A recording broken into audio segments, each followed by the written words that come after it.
Hey everyone, thanks for swinging by this week. I want to talk about something that we're seeing in the news quite a bit, and it's another threat.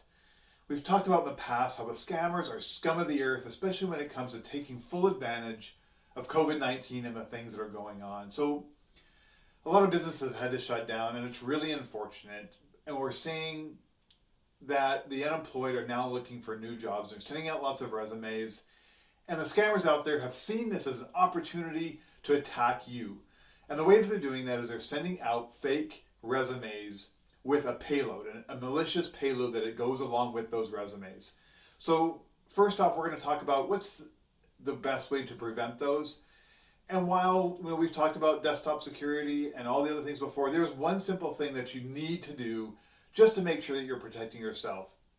And first off, a lot of these resumes, when they come in, and when you open them up, if you ever see a screen that looks like this, don't click on the enable content unless you are fully expecting something to come in with some extra content. And what that does is protect you from extra programming that's in the back. And sometimes, honestly, it can be malicious. So in most cases, and certainly with the resume, there's no reason to enable that content. But now let's take it a step further and make sure that you're being protected or at least alerted. So open up Word right now in another window. I want you to go to File. I want you to go to Options. Okay, and I want you to go to the Trust Center option. And then there's a Trust Center Settings button. Click on that. And then there's a Macro Settings section. Go down there and you'll see this in the video. There's two options I really want to talk about. The first two. If you choose the top one, you're never going to see the warnings. It's never going to enable it. Choose that if you just aren't that level of Word user where you're expecting some sort of additional programming. Turn it off. There's no reason to see it and leave it there. If you feel that you might be in a position where you're going to see and you're going to need to use maybe some extra features in Word, choose the second option, or at least it will warn you. And you'll see that screen I showed earlier, where it forces you to actually consciously enable it. That's at least going to give you a heads up. If you see a resume come in with that kind of warning, chances are you don't want to enable that. Okay, so here's the other thing.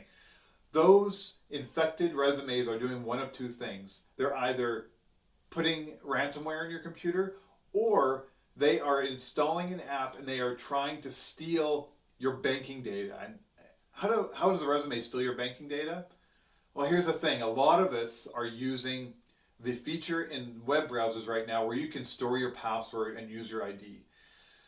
And you see it quite often. You'll go to any kind of a service and Word, Chrome or Edge or Firefox or even Safari will prompt you to save your user ID and password. So the next time you visit that website, you don't have to enter it in.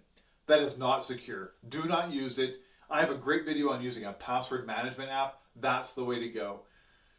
Avoid saving your user ID and passwords, and it'll go a long way. Follow these tips. It'll help you protect yourself from the latest threats. Stay safe out there and have a great weekend.